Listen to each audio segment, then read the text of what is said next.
In the cozy warmth of a December evening, two friends, Sarah and David, found themselves engaged in an unexpected conversation about the meaning of Christmas. Sarah, a devout Christian, David, an avowed atheist, had been friends for years. Their bond forged through shared experiences and mutual respect. As Christmas approached, Sarah couldn't help but notice David's enthusiasm for the holiday season. Despite his professed lack of religious belief, he seemed to revel in the festive atmosphere, eagerly decorating his home with twinkling lights and festive ornaments. One evening, as they sipped hot cocoa by the crackling fire, Sarah couldn't resist asking David a question that had been weighing on her mind. "David," she began tentatively, "I've always wondered, as an atheist, what draws you to celebrate Christmas with such fervor?" David's laughter filled the air, his eyes sparkling with amusement. Okay. "Ah, Sarah, that's a question I'm often asked," he replied with a grin. "I suppose you could say I'm a cultural Christian?" Sarah raised an eyebrow, intrigued by David's response. "A cultural Christian," she echoed, curiosity piqued. "What do you mean by that?" David leaned back in his chair, his expression thoughtful. "Well," he began, choosing his words carefully, "while I may not hold Christian beliefs in the traditional sense, I've always found value in the cultural traditions associated with Christmas. To me, it's about cherishing time with loved ones, spreading joy and goodwill, and embracing the spirit of giving." Sarah nodded in understanding, appreciating David's perspective. Yet a question lingered in her mind, one she couldn't help but voice. "But David," she ventured tentatively, "if Christmas is simply a cultural tradition for you, can I expect to see you participating in Muslim religious festivals? Would you ever consider embracing the spirit of Ramadan, adorning the streets with vibrant Ramadan lights, just as you do with Christmas lights? And imagine sharing in the joy of delicious meals at iftar gatherings, breaking fast with Muslims, and celebrating it with gifts and beautifully adorned dresses. Would you find yourself open to embracing these traditions as wholeheartedly as you do with Christmas?" David's expression turned solemn as he considered Sarah's proposition. "Sarah," he replied hesitantly, "while I appreciate the sentiment, I must admit that I have reservations when it comes to Islam. I find certain aspects of the religion troubling, and I cannot in good conscience embrace its traditions. Islam, in my view, is not a religion I feel comfortable celebrating. I hope you understand." Sarah's question hung in the air, prompting David to pause and reflect.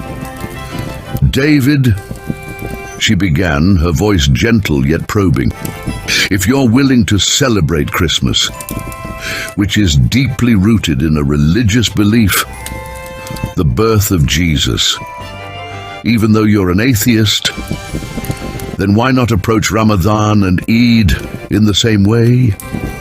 If it isn't solely about the religion for you, why view these Islamic celebrations through a strictly religious lens?" Sarah continued, her voice carrying a weight of observation. "So if you are indeed looking at Ramadan and Eid from a religious lens, that is why you're not comfortable celebrating them, then you're indeed celebrating Christmas from a religious point of view. I mean, there is some form of religious attachment too, whether you admit it or not. Following a brief pause to consider Sarah's words, David offered his response. "You know, Sarah, you've raised an interesting point," he began. "Sure, I go along with the whole Christmas thing. But let's be real here. I don't buy into anything the Bible says. I mean, seriously, who in their right mind believes in the virgin birth of Jesus? It's scientifically impossible. Pure nonsense. Honestly, Christianity's core beliefs just don't make sense to me." Sarah leaned forward, her expression curious yet empathetic. "David," she inquired, "can you tell me why you don't believe in the virgin birth?" David took a moment to gather his thoughts before responding. "Well, Sarah," he began, "for a baby to be born, we need both a mum and a dad. In the case of Jesus, there was no father, only a mother, which is scientifically implausible." Sarah furrowed her brow, contemplating David's words. "So, you're saying that everyone, including you and I, has a mum and dad, right?" she queried, seeking clarification. David nodded, affirming Sarah's statement. "Exactly," he concurred. "Just like you and I do. Just like our parents had, our grandparents and great-grandparents, and so on. It's a universal truth that everyone has both a mum and a dad." Sarah smiled, acknowledging David's response. "Yes, exactly," she agreed. "It's like tracing the lineage back through generations. Each individual has parents, just like their parents before them, and their parents before them. It's a continuous chain that leads us back through time." Sarah's eyes sparkled with anticipation as she leaned forward and continues. "David," she began, "have you ever wondered when that chain ends? When do we trace back to the first human being? How far back in time does it go?" David furrowed his brow in contemplation before responding. "Well, Sarah," he began, "when we look at the evidence from comparative anatomy and the fossil record, we see a progression from earlier hominins to modern humans. It's a fascinating journey of evolution that spans millions of years." Sarah nodded in agreement, her eyes reflecting a deep sense of inquiry. "Indeed, David," she remarked. "As we explore the complexities of human biology, we inevitably find ourselves tracing the intricate web of life back through generations. Yet, with each layer we uncover, we're confronted with a profound mystery. Where did the very first building block of life originate? Not just for humans, and not just life, but the fundamental block of anything and everything. How did it all begin? It's truly astonishing to think about how life originated from non-living matter. A concept called abiogenesis. Despite sounding impossible, here we are, surrounded by all sorts of life forms, evidence that it is indeed possible. Scientists speculate that the conditions on early Earth, such as lightning strikes and volcanic activity, could have catalyzed the formation of simple organic molecules. Over time, these molecules combined and evolved, eventually giving rise to the basic forms of life we see today. such as microorganisms.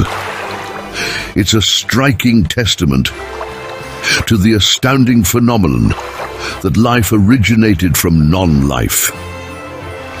A concept long considered impossible, yet it stands as a fundamental truth of our existence. Absolutely, Sarah, David replied, nodding thoughtfully.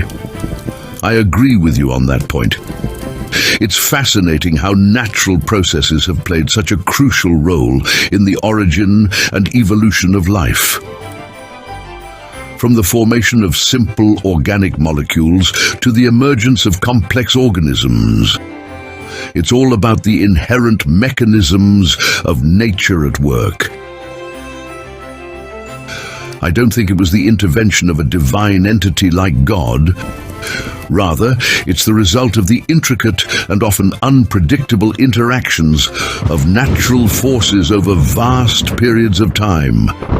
Nature has a way of creating complexity out of simplicity, and I believe that's exactly what we're witnessing in the story of abiogenesis. Sarah listened intently to David's response, then spoke with a mix of curiosity and contemplation. You make a valid point, David, she began. But what caused nature to behave the way it does? Is it possible that there's something beyond our understanding? Something that initiated or influenced these natural processes? Nature, in all its complexity, seems to operate seamlessly.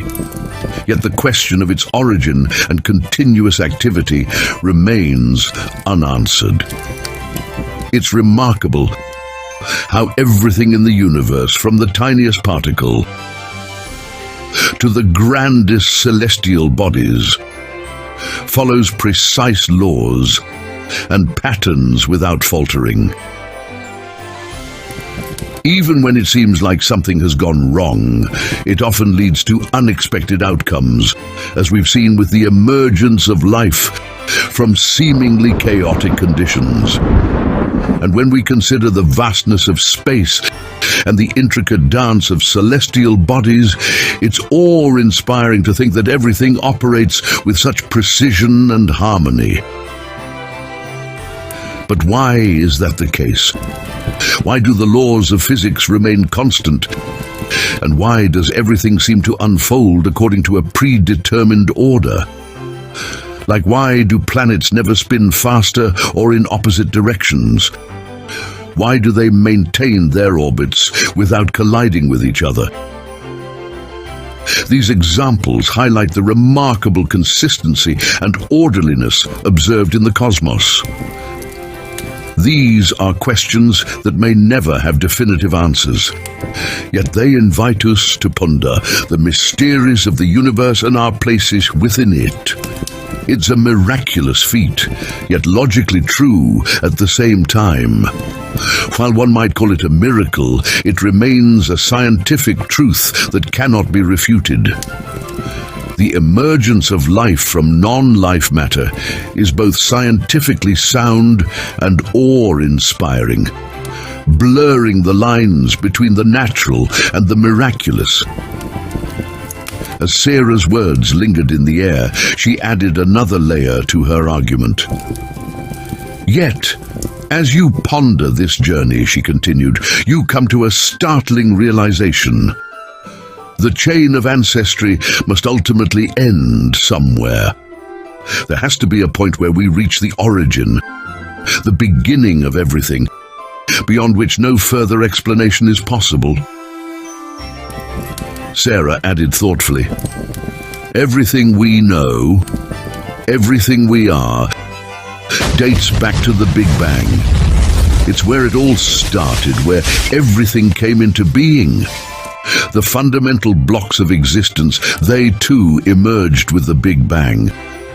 Because before the Big Bang, there was nothing, and if there was nothing before the Big Bang, then everything must have emerged from nothing, right? David's response was filled with a sense of confusion, as if grappling with the enormity of Sarah's statement. It's a perplexing thought, he admitted slowly, his voice reflecting uncertainty.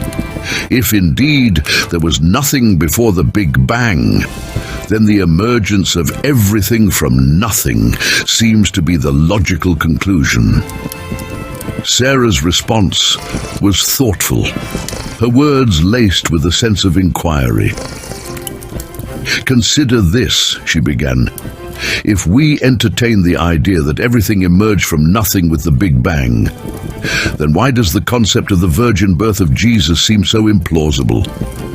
Here we are, surrounded by the vastness of the universe, all stemming from nothingness.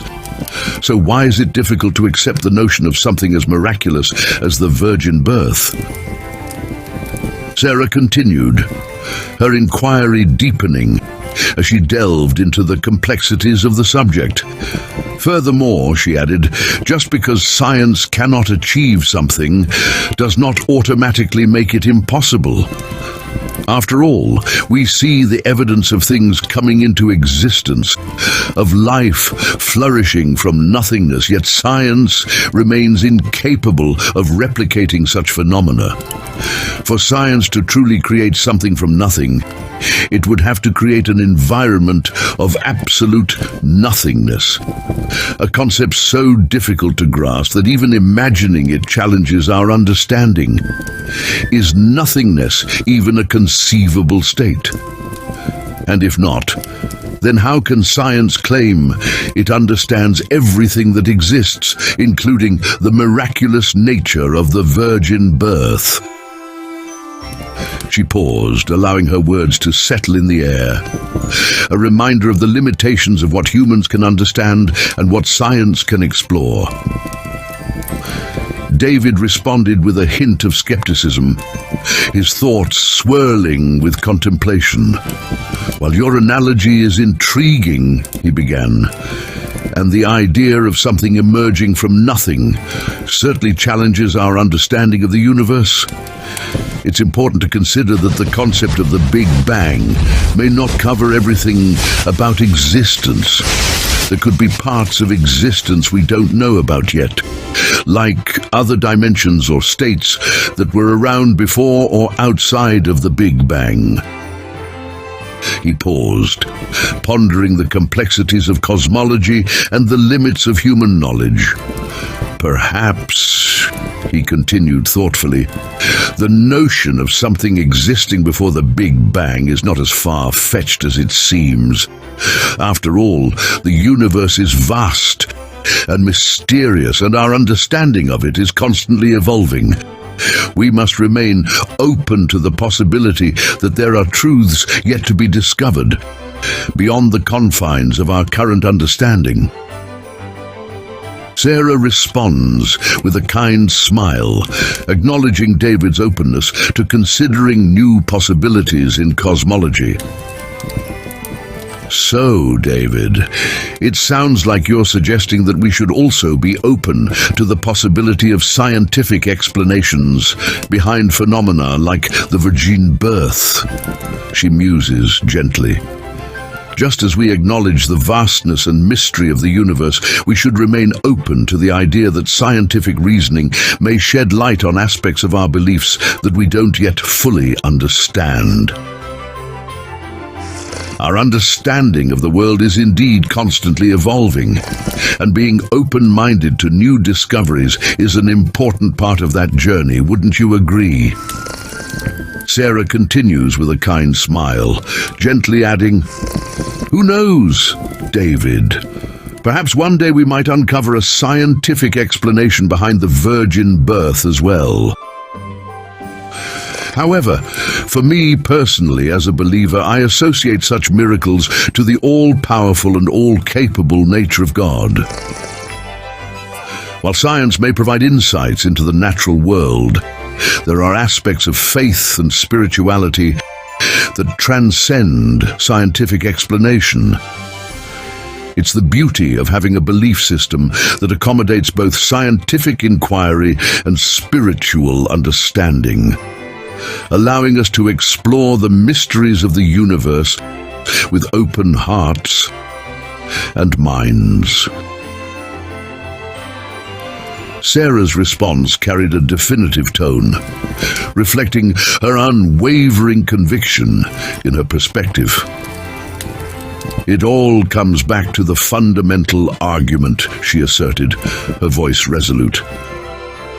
"The chain of tracing backward must have an endpoint, even if it extends beyond the Big Bang. It simply cannot stretch infinitely into the past. There must be a point where we reach the origin, the beginning of everything, beyond which no further explanation is possible." Her words resonated with a sense of certainty, underlining her belief in the necessity of a definitive starting point in the grand tapestry of existence. Sarah's words continued to echo with a profound sense of conviction as she further elucidated her argument.